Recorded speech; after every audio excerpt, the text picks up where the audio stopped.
Have you ever said something and immediately wondered, why did I just say that?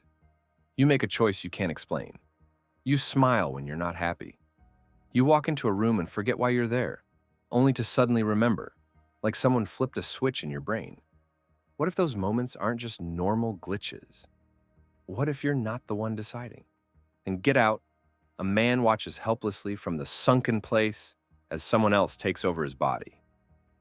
In The Truman Show, a man begins to notice cracks in his perfect life, realizing everything around him is artificial. That's fiction. But here's the disturbing part. In the real world, neuroscience shows that your brain often makes decisions seconds before you're consciously aware of them. In one famous experiment, participants were asked to press a button whenever they felt like it. But brain scans revealed their brains had already decided before they believed they had. You're not driving, you're reacting. Now, imagine this. What if your thoughts, your emotions, your very sense of self aren't actually yours? What if something else is living through you, expressing itself as you, while you quietly observe? In this episode of Theoricon, we dive into one of the most unsettling ideas in consciousness theory. You're not in control. And maybe you never were. Let's begin. Let's start with something most people believe instinctively. You are in charge of your own thoughts. You choose your action. You control your life. But what if that's just the story you've been told? In the 1980s, neuroscientist Benjamin Libet conducted an experiment that shook the foundation of free will. Participants were told to press a button at any time they felt like it. While they did, their brain activity was recorded. The result? Libet found that the brain showed signs of decision-making before participants became aware of choosing. You think you decided, but your brain had already pulled the trigger. The modern neuroscience has taken it even further. In newer studies using fMRI, scientists detected subconscious decisions up to 7 seconds before people became aware of them. 7 seconds. That's not instinct. That's pre-programming. Think about those moments when you suddenly open an app without realizing it. When you blurt out something and instantly regret it. When you drive somewhere and don't remember the last 10 minutes. These aren't mistakes. They're clues.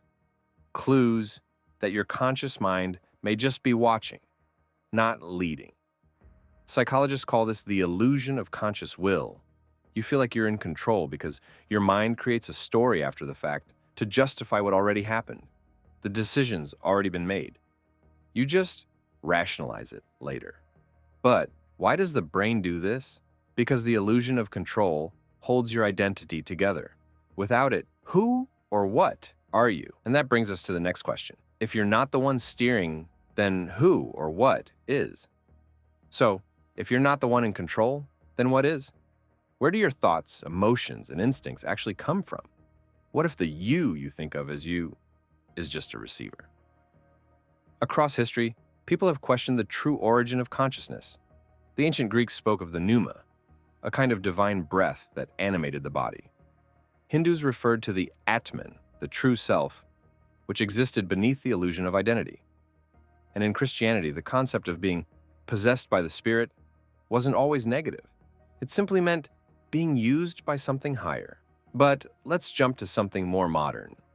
Swiss psychologist Carl Jung believed we all share access to a collective unconscious, a layer of the psyche filled with symbols, stories, and drives we don't personally create. We don't think our deepest thoughts. We inherit them. Ever had an idea that felt like it didn't come from you? A sentence you spoke that surprised even you? A creative burst that felt downloaded, not constructed? Writers, artists, musicians, even scientists often describe this.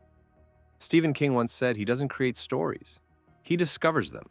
Beethoven claimed he heard the music in his head before he wrote it down. What if the mind is more like an antenna than a generator? It doesn't produce thoughts. It picks them up. This would explain why people often get the same idea at the same time. Why trends emerge globally without clear origin. Why inspiration strikes like lightning, not like math.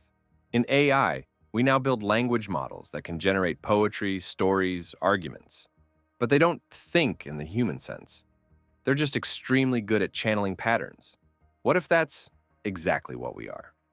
You might feel like the voice in your head is you, but maybe you're just the microphone. Of course, next, we go one level deeper. What if it's not just thoughts being sent to you? What if your entire life is a function of a system and you're just the interface? Let's say your thoughts are being received. But what about your actions, your path, your entire life? What if you're not just reacting to signals? What if you are a component in something else's system? Simulation theory suggests that everything around you, this world, this timeline, your body, could be artificially generated. A system built for a purpose. In a video game, characters have no idea they're scripted. They follow routines, they respond to triggers. They feel like they're alive because they're meant to. Now imagine, what if you're the same? Not a glitch, but a tool, a narrative construct inside a simulation, designed to respond, to adapt, maybe even to fail, so something else can observe what happens next. You wake up, go to work, make choices. But what if those choices aren't yours? They're built into your operating system. You might think you're living a life. But what if you're performing a function? Something, some system, some consciousness could be using your life like a test, a measurement, a lens. You're not the player. You're the interface. Next, we explore the final unsettling question. If something is living through you, what is it? If you're not truly in control, then who is? Or maybe the better question is, what is? Some theories suggest it's just biology. You're a complex machine. Genes plus environment equals behavior. But let's not pretend that fully explains the feeling. The voice in your head, the one commenting on your life, the sudden instincts, emotions, insights, where are they coming from? In spiritual traditions, what lives through you might be called a soul or a higher self. In others, it's God experiencing creation through individual vessels. Some believe it's consciousness itself, a universal force inhabiting temporary avatars. In mysticism and psychedelics, people often report the same thing, a sense that they are being observed or used. And then there's the darker possibility that the thing expressing itself through you isn't benevolent. It's not divine. It's something else. Something curious, or worse, indifferent. And what if your life is just a mouthpiece for something that doesn't want to be seen? The scariest part? You'll never know it's there, because it's using your own mind to hide itself. What if you're not in control? What if your thoughts, your choices, even your identity, are all just signals being passed through you? Science says your brain acts before you do. Philosophy says the self may be an illusion, and some theories go even further, suggesting that something else is living through you and always has been. Maybe you're a channel. Maybe you're an instrument. Maybe you're not the author of your story, just the page it's written on. And if that's true, then who are you, really? Tell us what you think. Have you ever felt like you were watching yourself from the inside? Have you experienced something that made you question who's really in control? Drop your thoughts in the comments. We're listening. This is Theoricon, where reality is optional and questions are more dangerous than answers. Until next time.